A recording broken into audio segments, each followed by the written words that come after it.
الحمدللہ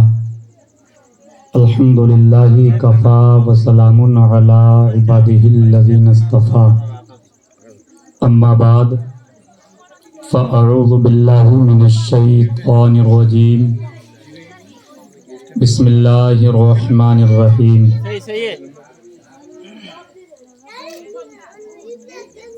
لقد کان لکم فی رسول اللہ اسوۃ حسنہ وقال اللہ تبارک و تعالی فی موضع آخر وَأَنْكِحُوا الْأَيَامَ مِنْكُمْ وَالصَّالِحِينَ مِنْ عِبَادِكُمْ وَإِمَائِكُمْ إِنْ يَكُونُوا فُقَرَاءَ يُغْنِهِمُ اللَّهُ مِنْ فَضْلِهِ صدق اللہ العظیم وصدق رسولہ النبی الامین الکریم ونحن علی ذلک لمن الشاہدین والشاکرین والحمد للہ رب العالمین۔ مجھ سے قبل آپ حضرات نے بہت اچھی باتیں اور نعتیں سماعت فرمائیں۔ آج کی رات کے سلیم الشان اجلاس کو، اس محفل کو عالی جناب حسین خاں صاحب نے اپنے بیٹے محمد جاوید خاں صاحب کی شادی کے پربہار موقع پر منعقد کیا۔ ہم اور آپ سب مل کر اللہ سے دعا کریں، پروردگار اپنے حبیب کے صدقے اس ذکر کی برکت سے اس شادی میں برکتیں عطا فرمائے، اور آنے والی جو الجھنیں، دقتیں، پریشانیاں ہوں اللہ ان سے محفوظ فرمائے، اور آنے والی دلہن کو اس گھر میں آنا مبارک فرمائے، زوجین میں سچی محبت عطا فرمائے۔ اللہ تعالی ہم سب کو بھی دونوں جہان کی نعمتوں سے، برکتوں سے مالا مال فرمائے، آمین اللہم آمین۔ میں چند لمحات آپ حضرات کے سامنے حضور کی زندگی اور شادی کے تعلق سے کچھ باتیں میں آپ کے سامنے پیش کروں گا۔ اللہ مجھے حق بولنے کی، ہم سب کو حق باتیں سننے کی اور سن کر اس پر عمل کرنے کی توفیق عطا فرمائے، آمین اللہم آمین۔ آئیے ہم سب مل کر ایک مرتبہ آقا نامدار، دونوں جہاں کے مالک و مختار، نائب پروردگار احمد مجتبیٰ محمد مصطفیٰ صلی اللہ تعالی علیہ وسلم کی بارگاہ بے کس پناہ میں جھوم جھوم کر درود پاک پڑھیں۔ پڑھیے بابا دے بلند، اللہم صلی علی سیدنا و مولانا محمد مبارک وسلم، صلو علیہ صلاۃ و سلام علیک یا رسول اللہ صلی اللہ تعالی علیہ وسلم۔ ایک شاعر کہتا ہے، نہ میں کا ذکر نہ پینے کی بات کرتے ہیں، نہ میں کا ذکر نہ پینے کی بات کرتے ہیں، ہم اہل دل ہیں مدینے کی بات کرتے ہیں، ہم اہل دل ہیں مدینے کی بات کرتے ہیں، اور ابھی نہ چھیڑ صبا سنبل و گلاب کی بات، ابھی نہ چھیڑ صبا سنبل و گلاب کی بات، ابھی نبی کے پسینے کی بات کرتے ہیں۔ پھولوں میں سب سے زیادہ پسندیدہ جو پھول ہے وہ کون سا؟ گلاب ہے کیا نہیں؟ سب سے زیادہ پسندیدہ۔ مگر یہ پسندیدہ کیوں ہے؟ لکھا گیا کہ یہ گلاب میرے نبی کے پسینے کی بوند سے پیدا ہوا، اس لیے اللہ نے سارے پھولوں میں لوگوں کی اس کو پسند بنا دیا۔ تو شاعر کہتا ہے، ابھی نہ چھیڑ صبا سنبل و گلاب کی بات، ابھی نبی کے پسینے کی بات کرتے ہیں، ابھی نبی کے پسینے کی بات کرتے ہیں۔ حضرات، اللہ تعالیٰ اپنے مقدس قرآن کریم میں ارشاد فرماتا ہے، وَأَنْكِحُوا الْأَيَامَ مِنْكُمْ وَالصَّالِحِينَ مِنْ عِبَادِكُمْ وَإِمَائِكُمْ إِنْ يَكُونُوا فُقَرَاءَ يُغْنِهِمُ اللَّهُ مِنْ فَضْلِهِ۔ اللہ فرماتا ہے کہ تم نکاح کرو ان کا جن کا نکاح ابھی نہیں ہوا۔ آگے اللہ تعالیٰ قرآن میں فرماتا، إِن يَكُونُوا فُقَرَاءَ يُغْنِهِمُ اللَّهُ مِنْ فَضْلِهِ۔ اللہ ارشاد فرماتا، اگر وہ غریب ہوں گے تو میں اپنے فضل و کرم سے ان کو امیر بنا دوں گا۔ اب آپ ذرا اس آیت پر غور کریں، کچھ دیر میری گفتگو کو سماعت کریں۔ اللہ تعالیٰ نے کیا فرمایا؟ نکاح کر دو ان کا کہ جن کا نکاح ابھی نہیں ہوا۔ اور آج اگر دور حاضر کا ہم جائزہ لیں، دنیا کی تاریخ اٹھا کر کے دیکھیں تو لوگ کیا سوچتے ہیں کہ بیٹا اپنے پیروں پر کھڑا ہو جائے گا تب شادی کریں گے، کچھ کمانے لگے گا تب شادی کریں گے، کوئی جاب لگ جائے گی تب شادی کریں گے، کوئی نوکری لگ جائے گی تب شادی کریں گے، بہت کمانے لگے گا تب شادی کریں گے۔ مگر پروردگار نے قرآن میں نہیں فرمایا کہ بیٹے کی نوکری لگ جائے تب تم شادی کرنا، بیٹا کمانے لگے تب تم شادی کرنا، بیٹا خود دولت حاصل کرنے لگے تب شادی کرنا۔ اللہ فرماتا ہے اگر تمہاری اولاد نکاح کے لائق ہو جائے تو ان کا نکاح جلدی سے کر دو، مت دیکھو بیٹا کماتا ہے کہ نہیں کماتا، دولت ہے کہ نہیں ہے، اس لیے کہ رب نے فرمایا تم نکاح کر دو گے وہ غریب ہوں گے تو اپنے فضل و کرم سے مالدار میں بنا دوں گا۔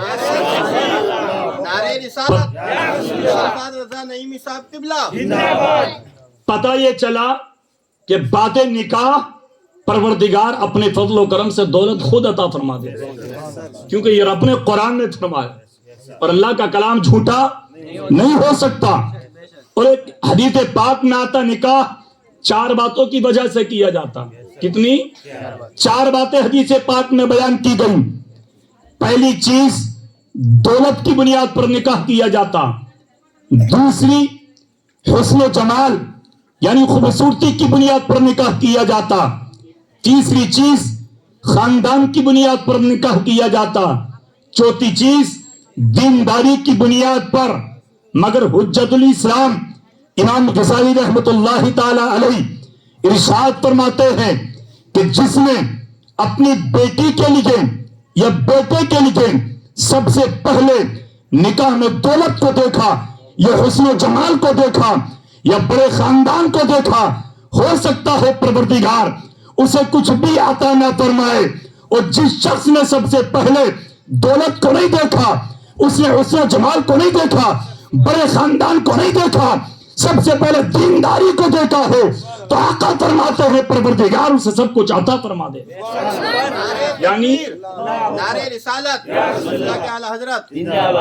اسے دولت بھی مل جائے گی، اللہ حسن و جمال بھی عطا فرما دے گا، اور پروردگار عالم حسن و جمال اور دولت کے ساتھ ساتھ بڑا خاندان بھی عطا فرما دے گا۔ اور آقا کریم نے بھی اپنی بیٹی کا نکاح کیا کہ نہیں کیا؟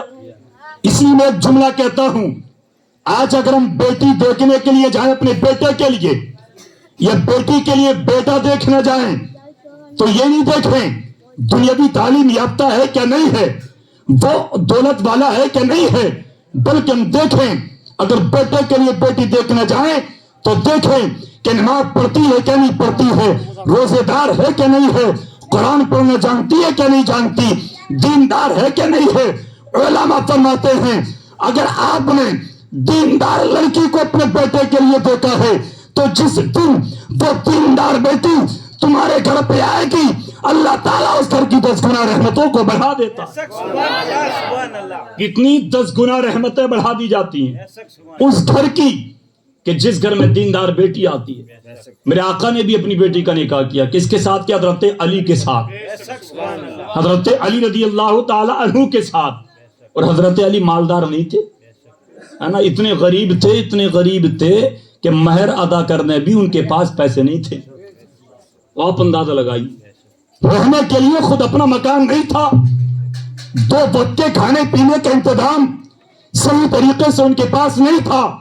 مجھے بتائیے میرے تمہارے پیغمبر اگر چاہتے تو سب سے بڑے امیر کے ساتھ نکاح کر سکتے تھے کہ نہیں؟ آقا کریم بہت بڑے دولت والے کے ساتھ اپنی بیٹی کی شادی کر سکتے تھے، کیونکہ میرے نبی کے پاس کسی چیز کی کمی نہیں تھی، وہ چاہتے تو دنیا کی دولت دے دیتے، مگر آقا کریم نے ایک ایسے شخص کو اپنی بیٹی کے لیے نکاح کے لیے چنا کہ جس کے پاس رہنے کا مکان نہیں، کھانے پینے کا اچھا سامان نہیں، یہاں تک کہ غریبی کا عالم یہ تھا کہ مہر ادا کرنے تک ان کے پاس پیسے موجود نہیں تھے۔ نکاح کا پیغام حضرت علی تک پہنچا۔ بعض روایتوں میں یہ ہے کہ حضرت علی نے خود عرض کیا، نکاح ہوا، جو زرے حضرت علی کے پاس تھی اس کو بیچا، اور بیچنے کے بعد حضرت علی نے اپنی بیوی فاطمہ الزہرا کا مہر ادا کیا۔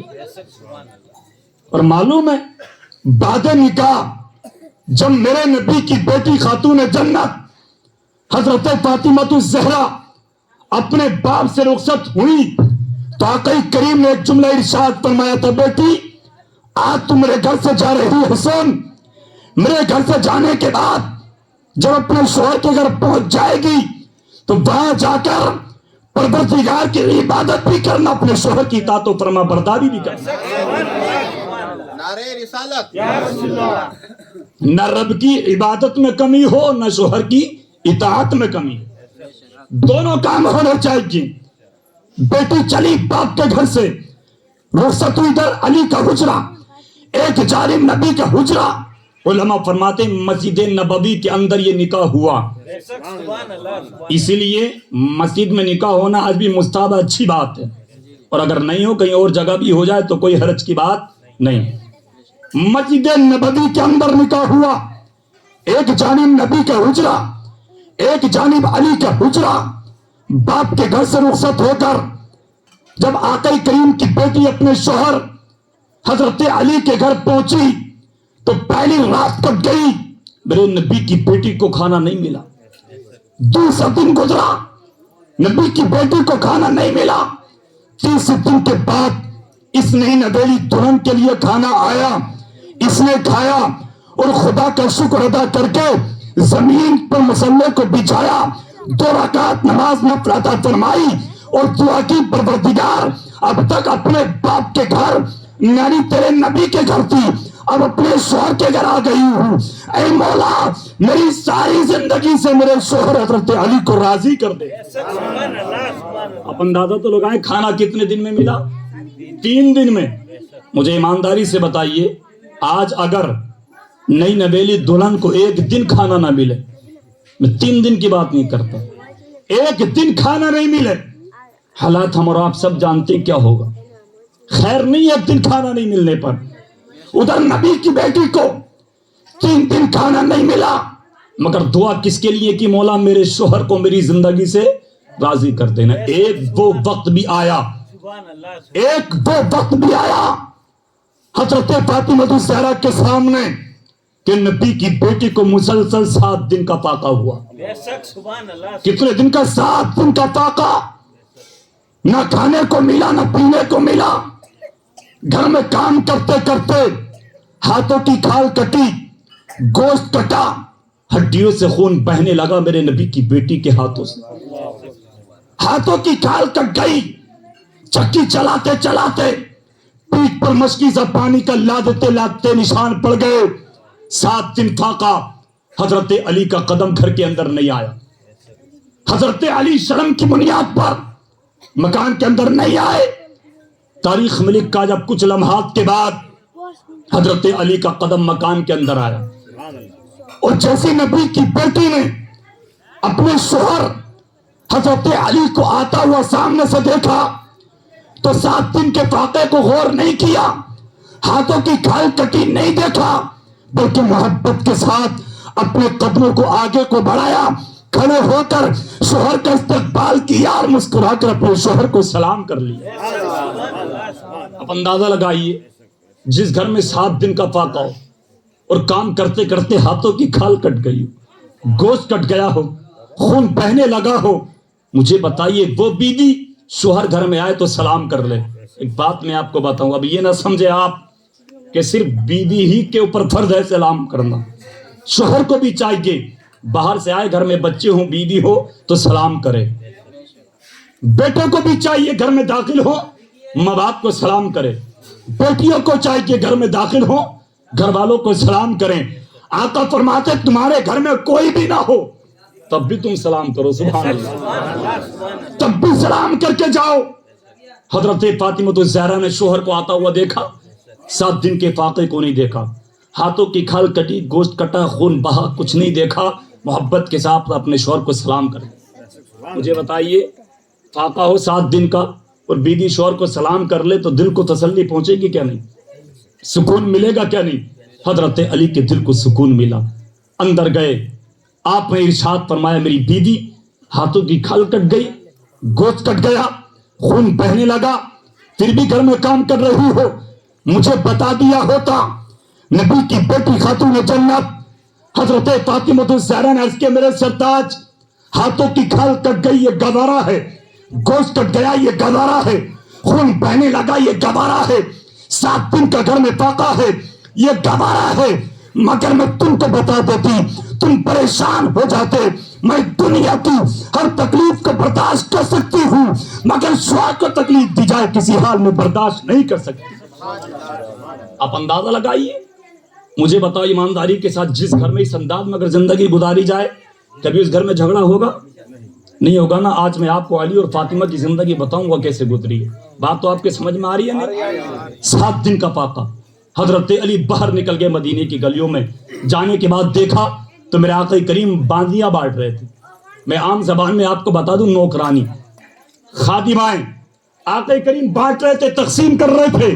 حضرت علی نے دیکھا کہ آقا کریم باندی بانٹ رہے ہیں، جلدی سے آیا اپنے گھر، اور آنے کے بعد اپنی بیوی خاتون جنت فاطمہ الزہرا سے ارشاد فرما تیار ہو جاؤ۔ کہا کیوں؟ کہا تمہارے باپ کے مکان پر چلنا، تمہارے باپ کے گھر چلنا۔ نبی کی بیٹی نے عرض کیا میرے سرتاج دن کا اجالا ہے، ابھی نہیں، رات کے اندھیرے میں چلیں گے۔ باپردہ ہو کر رات کے اندھیرے میں جائیں گے۔ دن نکلا، رات آئی، رات کا اندھیرا چھایا، علی اور فاطمہ مصطفیٰ کے گھر پہنچے، دروازے پر دستک، اندر گئے۔ میرے آقا کریم نے دیکھا چہرے میں جھریاں پڑی ہوئی، کمزوری، بدن میں کپکپاہٹ، پیر کانپ رہے ہیں۔ آقا کریم نے فرمایا بیٹی یہ کمزوری کیسی، یہ جسم کی حالت کیسی؟ میرے آقا کریم کی بیٹی نے اپنی زبان سے کچھ نہیں کہا، اپنے دونوں ہاتھوں کو کھول کر کے دکھا دیا۔ قسم خدا کی جب میرے نبی کی نظر نہ اپنی بیٹی کے ہاتھوں پر پڑی تو دیکھا کہ ہاتھوں کی کھال کٹی ہے، گوشت کٹا ہے، خون بہ رہا ہے۔ آپ نے فرمایا بیٹی حالات کا بجان کام کرتے کرتے ہو گئی، 7 دن کا فاقہ اس بنیاد پر کمزوری ہو گئی۔ آقا نے فرمایا بیٹی اب بتا میرے گھر کیوں آئی ہے؟ آقا کریم کی بارگاہ میں نبی کی بیٹی عرض کرتی ہوں یا رسول اللہ ابا جان میں خود نہیں آئی ہوں بلکہ مجھے یہاں پر میرے شوہر حضرت علی لائے۔ نعرے رسالت، نعرے رسالت، مسلک اعلیٰ حضرت مفتی شمشاد صاحب قبلہ، مفتی شمشاد صاحب قبلہ، نعرے تکبیر، نعرے رسالت۔ آقا کریم نے ارشاد فرما بیٹی علی لائے ہیں؟ ہاں ابا جان علی لائے۔ کس لیے لائے ہیں؟ حضرت علی حاضر ہوا، آقا کام کرتے کرتے ہاتھوں کی کھال کٹ گئی، گوشت کٹ گیا، خون بہنے لگا، آقا میں اس لیے لایا ہوں باندی مل جائے، وہ کچھ دن کام کرے گی، آرام مل جائے گا۔ گھر میں 7 دن کا فاقہ ہے، آپ مال غنیمت تقسیم کر رہے ہیں، کچھ مل جائے ہمیں آرام مل جائے گا۔ آقا کریم نے ارشاد فرما علی یہ مال غنیمت تمہاری نہیں بلکہ یہ تو مدینے کے غریبوں کے لیے، یہ تو مدینے کے مسکینوں کے لیے ہے، مدینے کے فقیروں کے لیے ہے۔ اور نبی نے اپنی بیٹی سے فرما بیٹی آج میں نہ تجھے باندی دوں گا اور نہ تجھے مال غنیمت دوں گا، آج کچھ نہیں دوں گا۔ بیٹی نے اس کے ابا جان وجہ میرے آقا کریم نے ارشاد فرمایا بیٹی آج تجھے علی لائے ہیں اس لیے کچھ نہیں دوں گا، اگر تو تنہا آتی تو میں ضرور تجھے عطا کر دے۔ اب ذرا غور کریں آپ محسن کے زندہ دل مسلمانوں، آقا نے فرمایا علی لائے ہیں اس لیے نہیں دوں گا، تنہا آتی تو دے دیتا۔ وجہ پوچھی آقا میں اکیلی آتی تو مل جاتا، علی لائے ہیں نہیں ملے گا، اس کی وجہ سبب۔ اب آپ غور کریں آقا نے ہم سے کتنی محبت کی ہے، آقا نے کتنا پیار کیا۔ آقا کریم نے ارشاد فرمایا بیٹی سنو علی رشتے میں میرے داماد ہیں اور میں ان کا خسر یعنی سسر ہوں، اور آج اگر میں نے دے دیا علی کے مانگنے پر، آج اگر میں نے دے دیا تو داماد کا مانگنا یہ علی کی سنت بن جائے گا اور سسر کا دینا یہ تمہارے نبی کی سنت بن جائے گا۔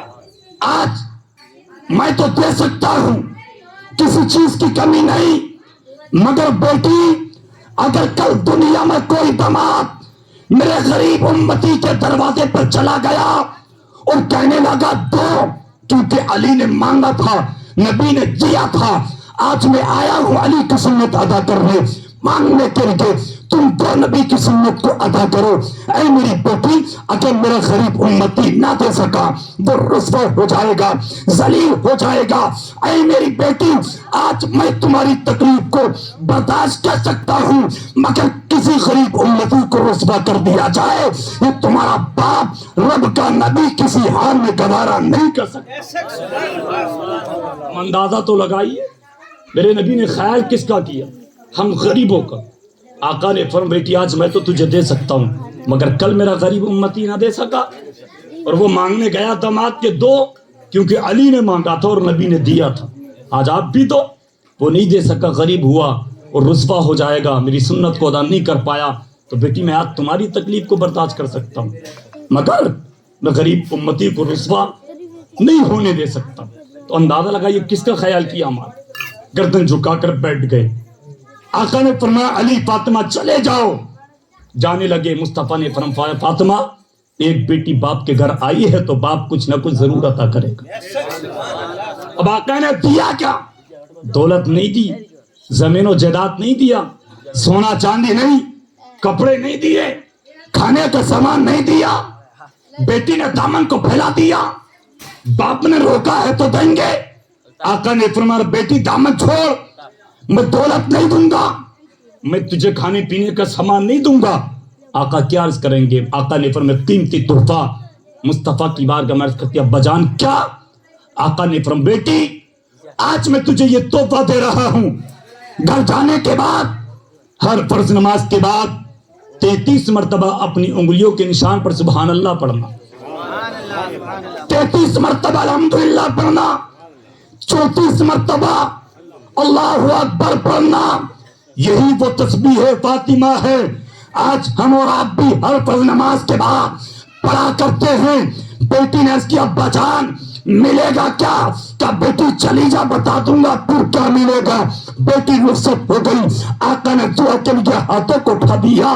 پروردگار میری بیٹی نے 7 دن کا فاقہ برداشت کیا ہے، ہاتھوں کی کھال کٹ گئی، گوشت کٹا، خون بہا، مگر شوہر کی نافرمانی نہیں کی، اس کی اطاعت کی، گھر میں زندگی خوشی کے ساتھ گزاری، میرے پاس آئی خوشی کے ساتھ چلی گئی.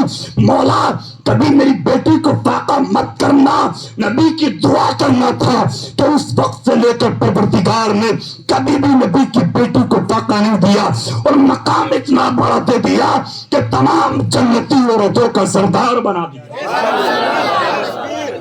نعرہ رسالت، مسلح کے اعلیٰ حضرت، مسلح کے اعلیٰ حضرت، مفتی شمشاد رضا نعیمی صاحب قبلہ، نعرہ تکبیر، نعرہ رسالت. تمام جنتی عورتوں کا سردار میرے رب نے حضرت فاطمہ الزہرا کو بنا دیا. جی بتائیے اگر ہم اس انداز میں نکاح کو آسان کر لیں، ہم نہ دیکھیں مال و دولت ہے کیا نہیں، غریب ہو بھلے سے دیندار ہو اچھا ہو، تو ہم اپنے بیٹے بیٹی کا نکاح کر دیں تو نکاح بھی آسان ہو جائے گا اور شادیاں دیری سے نہیں ہوں گی، انشاءاللہ وہ بھی جلدی سے ہو جائے گا. لیکن آج ہم عمل نہیں کرتے.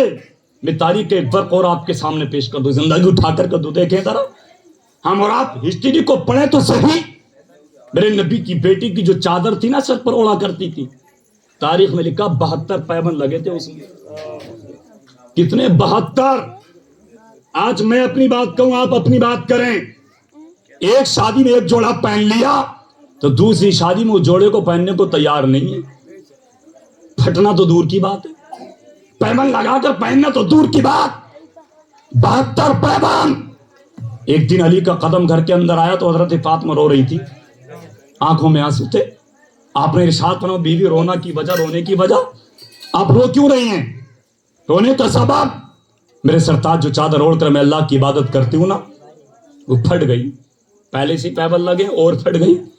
آپ نے ارشاد فرمایا پیبند لگا لیا ہوتا، رو کیوں رہی ہو؟ چادر کو سی لیا ہوتا. مورسم کے زندہ دل مسلمانوں نبی کی بیٹی کے جملے سنو. عرض کرتی میرے سرتاج گھر میں اتنا دھاگا اتنا کپڑا ہے ہی نہیں جو میں چادر کو سی لوں. آپ غریبی تو دیکھیں، میرے تمہارے پاس کیا چیز نہیں، اللہ کا شکر ہے کہ نہیں؟ کھانے پینے کا اچھا سامان ہمارے پاس، رہنے کے لیے اچھا مکان ہمارے پاس، گھومنے کے لیے اچھی سواریاں ہمارے پاس، پہننے کے لیے قیمتی لباس آج ہمارے پاس. اللہ کا شکر ہے سب کچھ موجود. نبی کی بیٹی عرض کرتی ہے اپنے شوہر سے میرے سرتاج گھر میں اتنا دھاگا اتنا کپڑا ہے ہی نہیں جو میں کپڑے کو سیلوں چادر میں پیمن لگا دوں. اچھا مجھے بتائیے اگر نبی کی بیٹی اللہ سے عرض کر دیتی مولا چادر دے دے تو کیا اللہ تعالیٰ چادر نہیں دیتا؟ میں اتنی ہزاروں عطا کر دیتا. اور نبی کی بیٹی کے بیٹوں کے لیے جنت سے جوڑے آئے تو کیا نبی کی بیٹی کو اللہ نہیں دیتا؟ یقینی طور پر ایک چادر نہیں بلکہ ہزاروں چادریں عطا کر دیتا. مگر نبی کی بیٹی کے اس انداز میں زندگی گزارنا تعلیم تھا, سبق تھا کہ میری بہن میری ماں کے لیے کہ کیسے زندگی کو گزارا جائے. کہا نہیں اتنا دھاگا کپڑا موجود جو میں پیبند لگا لوں اس کو سی لوں. حضرت علی رضی اللہ تعالی عنہ جب اتنا سنا گھر میں دھاگا نہیں تو کہا مجھے بتا دیا ہوتا میں انتظام کر دیتا. نبی کی بیٹی نے عرض کیا میرے سرتاج جس گھر کی چہار دیواری میں آپ رہتے ہو اسی گھر کی چہار دیواری میں میں رہتی ہوں. جتنے گھر کے حالات تم جانتے ہو اتنے گھر کے حالات میں جانتی ہوں. اور مجھے معلوم ہے گھر میں کچھ ہے ہی نہیں تو میں آپ سے کیوں مانگتی, آپ سے کیوں طلب کرتی؟ اگر میں آپ سے مانگتی ہوں گھر میں نہیں ہے تو تم پریشان ہو جاتے انتظام کے لیے, تکلیف میں پڑ جاتے انتظام کے لیے. اے میرے سرتاج میں تمہیں تکلیف میں ڈالنا نہیں چاہتی, میں خود تکلیف کو برداشت کر سکتی ہوں مگر شوہر کو تکلیف میں ڈالا جائے یہ برداشت نہیں کر سکتی.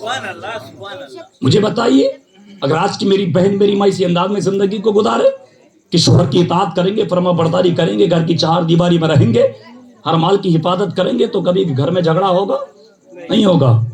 گھر میں جھگڑے انہی گھروں میں ہوتے ہیں کہ جو شوہر کی آمدنی سے زیادہ خرچہ ہوا کرتا. بھئی 500 کی آمد ہے خرچہ آپ 1000 کا کریں گے تو قرضدار تو ہو ہی جائیں گے. اور جب قرضدار ہوں گے تو پریشان تو شوہر ہی ہوگا نا. کما کر وہ لائے گا محنت وہ کرے گا خون پسینہ وہ بہائے گا اور قرضہ بھی ہوگا اوپر سے کمائے گا بھی پریشان خود ہو جائے گا. نہ جانے کتنے ایسے حادثے ہو جاتے ہیں کہ لوگ انہیں پھانسی تک دے قرض ادا نہیں کر پائے.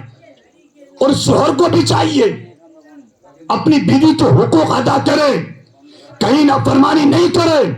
اور بیوی کو بھی چاہیے اگر ہر بیوی اپنے شوہر کی اطاعت اس انداز میں کرے جیسے نبی کی بیٹی نے کی اور ہر ایک انسان اس انداز میں زندگی کو گزارے جیسے حضرت علی نے یہ میرے نبی نے گزارا تو قسم خدا کی کبھی گھر میں جھگڑا فساد نہیں ہو سکتا.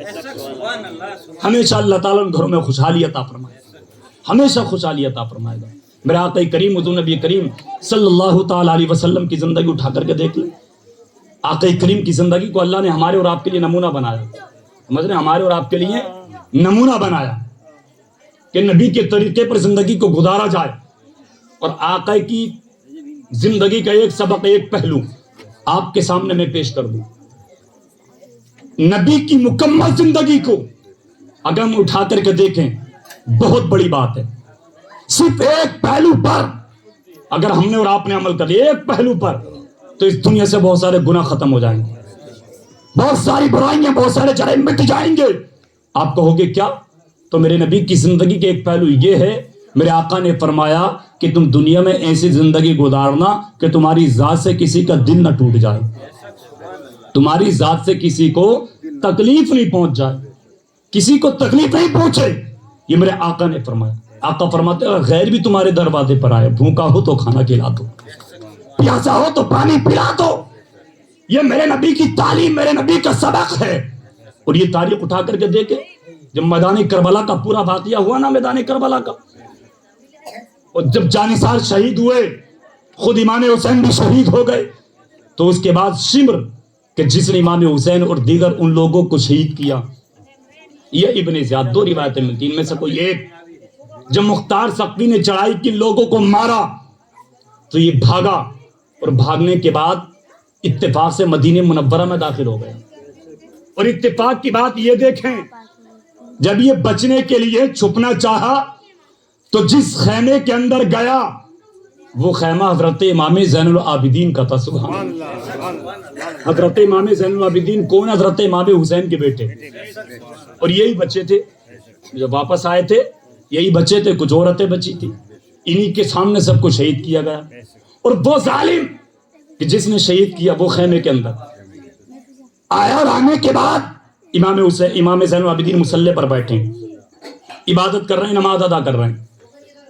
آپ نے عبادت سے فارغ ہوئے، اس کی جانب دیکھا، اس نے کہا مجھے پانی چاہیے.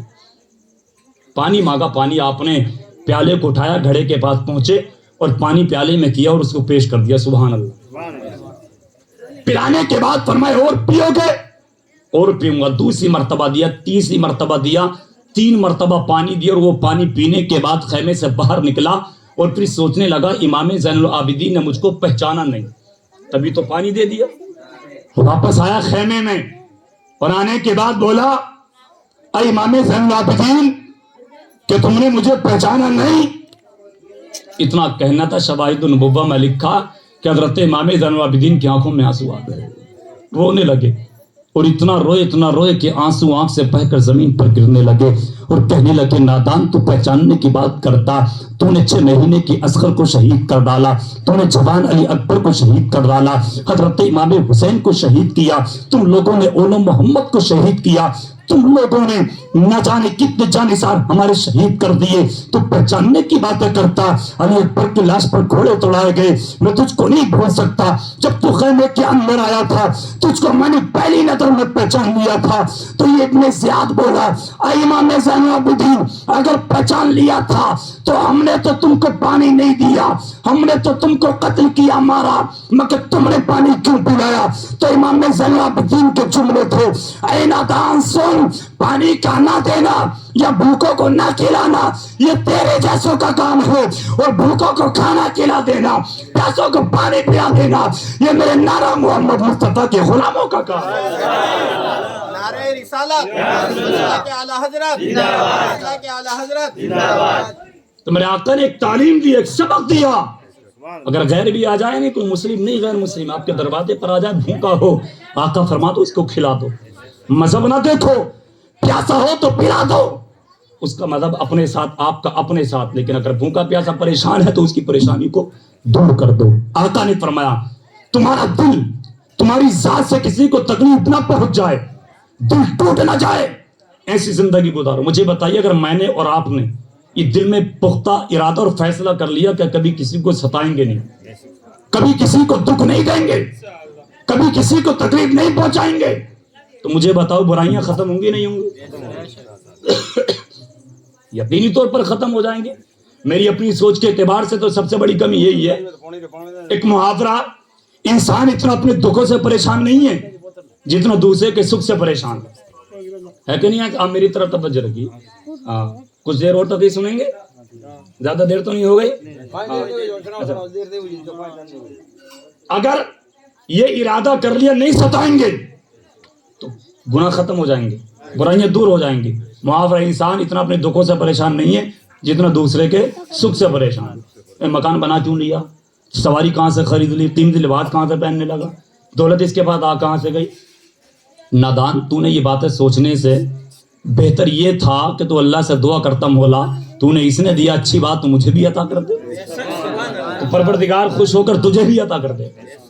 پروردگار کی رضا پر تو راضی رہتا تو اللہ تجھے بھی اتنا دیتا. اور آقا نے تعلیم دلوں کو نہ توڑنے کی، دکھ نہ پہنچانے کا سبق کیسا دیا. ذرا آپ تاریخ کے ایک فرق میں آپ کے سامنے پیش کرتا ہوں. آقا کریم کی بارگاہ میں ایک شخص آیا، اور ایسا شخص کہ جس کا بیٹا کھو گیا تھا، جس کا بیٹا نہیں مل پا رہا تھا. آقا سے آ کر کے بولا حضور میرا بیٹا گم ہو گیا، میرا بیٹا نہ جانے کہاں چلا گیا، آپ میرے بیٹے کے بارے میں بتائیے، میرا بیٹا ہے کہاں، میرے بیٹے کے بارے میں خبر دیجئے. آقا میرا دل تڑپ رہا اس کو دیکھنے کے لیے، میرا دل مچل رہا اس کو دیکھنے کے لیے، جدائی اس کی برداشت نہیں ہو پا رہی. ایک ماں کو، ایک باپ کو اپنی اولاد سے محبت بہت ہوتی ہے، پیار بہت ہوتا، اور جتنی محبت جتنا پیار ہوتا ہم اس کا اندازہ نہیں لگا سکتے. ماں باپ کی محبت کا اندازہ میرا اپنا تجربہ آپ کو بھی ہوگا. محبت کا عالم ماں باپ کی ہوتا. اگر ایک بیٹا دور سے ملک سے اپنے گھر کو واپس آئے 6 مہینے یا سال 2 سال کے بعد، تو بہن سوال کر سکتی ہے میرے بھائی تم کتنا کما کر کے لائے، بیوی پوچھ سکتی ہے میرے سرتاج تم کتنی دولت لے کر کے آئے ہو، بھائی کہہ سکتا میرے بھائی کتنا مال کما کر کے لائے. وہ بیوی کا جملہ تھا جس نے دولت کو پوچھا، وہ بھائی کا جملہ تھا جس نے مال کو پوچھا، وہ بہن کا جملہ تھا جس نے پیسے کو پوچھا، مگر میرا اپنا تجربہ، ماں باپ کبھی نہیں پوچھیں گے بیٹا تو کتنی دولت لے کر کے آیا۔ پہلا جملہ ماں باپ کا نہیں ہوگا بیٹا کتنی دولت لایا، آپ کہو گے کیا ہوگا تو ماں باپ کی زبان سے نکلنے والا پہلا جملہ یہی ہوگا، میرے بیٹے تو خیریت سے واپس تو آ گیا، میرے بیٹے تجھے سفر میں کوئی پریشانی تو نہ ہوئی، تجھے کسی نے ستایا تو نہیں تھا، تجھے کسی نے دکھ تو نہیں دیا، تجھے کسی نے تکلیف تو نہیں پہنچائی۔ ہاں یہ ماں باپ کی محبت کا عالم ہے، جو اولاد سے پیار کرتے ہیں تو کوئی لالچ نہیں ہوتا، بلکہ اپنی اولاد سے بغیر کسی لالچ کی محبت کیا کرتے ہیں۔ اور اگر اولاد پریشان ہو جائے نا، اولاد پریشان ہو جائے اولاد، تو یاد رکھیے ماں باپ کے دل کو یہ احساس بھی ہو جاتا کہ میری اولاد پریشانی کے عالم میں۔ میں آپ کو ایک بات بتا دوں، بات آئی ہے تو ماں باپ کے تعلق سے، حالانکہ میں ادھر اپنی تقریر کو لے کر جانا نہیں چاہتا۔ 2015 میں ایک حادثے کا شکار ہوا، نہیں ایکسیڈنٹ ہوا۔ میں پروگرام میں کہیں بھی جاتا ہوں، پہنچنے کے بعد والدہ کو فون کر دیتا ہوں کہ میں پہنچ گیا۔ میں بتانا چاہتا ہوں ماں باپ کی محبت ہوتی کیا ہے، سمجھ رہے، لیکن ہم اور آپ اس کو صحیح طریقے سے سمجھ نہیں پاتے۔ ایکسیڈنٹ ہوا، چوٹ کافی لگی، لوگوں نے ہاسپٹل میں بھرتی کیا، کچھ دیر کے بعد ہوش آیا۔ میں نے گھر فون کر کے، وہ لوگ جہاں پروگرام میں جانا تھا وہ پہنچ گئے تو میں وہیں پہنچ چکا تھا۔ میں نے فون کر کے والدہ سے کہا جہاں پروگرام ہے میں وہاں پہنچ چکا ہوں، سمجھ رہے ہیں۔ 1 گھنٹے کے بعد پھر ہماری والدہ کا فون آیا، بیٹا کوئی بات تو نہیں ہے، کوئی بات تو نہیں ہے؟ ہماری والدہ نے پوچھا مجھ سے، میں نے کہا کوئی بات بھی نہیں، میں وہیں پر ہوں جہاں پہ پروگرام ہے۔ میں نے سوچا ہی اگر بتاؤں گا تو گھر والے خود پریشان ہو جائیں گے، اور رات کا وقت تھا، کیونکہ میں رات میں گیا تھا، مغرب کے بعد، عشاء کے بعد کا وقت تھا، نہیں بتایا۔ اب میں پروگرام سے واپس آیا، لیکن پروگرام چل ہی رہا تھا، حالانکہ میں نے تقریر اس میں نہیں کی، مگر کچھ دیر کے بعد پھر ہماری والدہ کا فون آیا۔ والدہ نے پوچھا بیٹا یہ بتاؤ کوئی بات تو نہیں ہے، مجھے آج نیند نہیں آ رہی، میرا دل پریشان ہے، پتہ نہیں کیوں، اللہ بہتر جانے، مگر مجھے نیند نہیں آ رہی۔ اور رات مکمل ہوئی نہیں، دن نکلا نہیں کہ صبح 4-5 بجے پھر فون آیا، بیٹا ہو کہاں، ابھی تک گھر پر نہیں آئے۔ اس وقت میں نے پھر والدہ کو بتایا ایسا ایسا معاملہ ہوا اور میں آ رہا ہوں اور فلاں ہاسپٹل میں پہنچوں گا۔ میں نہیں پہنچا تھا، ماں باپ مجھ سے پہلے موجود تھے۔ یہ ماں باپ کی محبت ہوتی ہے، حالانکہ والدہ سے بتایا نہیں پہلے، خود احساس ایٹومیٹک ہو جاتا، کیونکہ ان کی محبت کا عالم ہی یہ ہوتا۔ تو ماں باپ سے ہمیں اور آپ کو بھی سچی محبت سچا پیار کرنا چاہیے۔ وہ نبی کے صحابی، نبی کے غلام بولے آقا بیٹا کھو گیا، بتائیے بیٹا ہے میرا کہاں؟ ابھی آقا نے کچھ نہیں فرمایا، ایک نبی کے دوسرے غلام کھڑے ہونے کے بعد بولے آقا اس کے بیٹے کو میں نے فلاں جگہ پر دیکھا، فلاں باغیچے میں دیکھا کھیلتا ہوا۔ اتنا سننا تھا کہ نبی کے غلام پیچھے کو جانے لگے، پیچھے کو دوڑنے لگے۔ جب نبی کے غلام جانے لگے آقا نے فرمایا میرے غلام جاتے کہاں ہو؟ عرض کرتے آقا بیٹے کو پوچھ رہا تھا، خبر مل گئی بلانے جا رہا ہوں، بیٹے کو پتہ چل گیا اب لینے جا رہا ہوں۔ آقا نے فرمایا ٹھہرو، بلانے تو جا رہے ہو، لینے تو جا رہے ہو، مگر ہماری بات سنو، سن کر اس پر عمل بھی کرو۔ عرض کرتے آقا فرمائیے۔ آقا کریم نے ارشاد فرمایا وہاں جانے کے بعد جب تمہارا بیٹا تمہارے سامنے ہو تو اپنے بیٹے کو بیٹا کہہ کر مت پکارنا، بیٹے کا نام لے کر بلانا۔ وہاں اپنے بیٹے کو سینے سے مت لگانا، وہاں اپنے بیٹے کی پیشانی کو مت چومنا، وہاں اپنے بیٹے کو پیار مت کرنا۔ میرے غلام، بیٹا کہنا تو گھر لا کر کہنا، پیار کرنا تو گھر لا کر کرنا، مگر جس جگہ پر بچہ ہے وہاں اپنے بیٹے کو پیار مت کرنا، سینے سے مت لگانا۔ نبی کے غلام تڑپ گئے، مچل گئے، آقا بیٹا میرا ہے، سینے سے لگاؤں گا، پیار کروں گا، پیشانی کو چوموں گا، لال کہوں گا، میرے دل کا ٹکڑا ہے۔ آقا نے فرمایا خبردار، جو میں کہتا ہوں عمل کرنا۔ سر کو جھکا دیا۔ آقا آپ کا حکم میری سر آنکھوں پر ہے، میں عمل کروں گا، مگر مجھے اس کی وجہ بتائیے۔ اچھا بتائیے ایمانداری سے بات تعجب میں ڈال دینے والی ہے کہ نہیں ہے؟ کوئی بیٹا ان کا اور آقا کہنے بیٹا مت کہنا، وہاں لال ان کا، خون جگر دل کا ٹکڑا ان کا، آقا کہہ رہے وہاں سینے سے مت لگانا، وہاں پیار مت کرنا، وہاں پیشانی کو مت چومنا، جو کچھ کرنا تمہیں گھر میں لا کر کرنا۔ سبحان اللہ۔ آقا سے عرض کرتے آقا ٹھیک ہے آپ کا حکم مانوں گا، مگر وجہ تو بتائیے، سبب تو بتائیے۔ اب ذرا دل کی تختی پر میرے نبی کے جملوں کو نوٹ کیجئے۔ آقا کریم نے ارشاد فرمایا میرے غلام جس جگہ پر تیرا بچہ ہے اسی جگہ پر اور بھی بچے ہیں،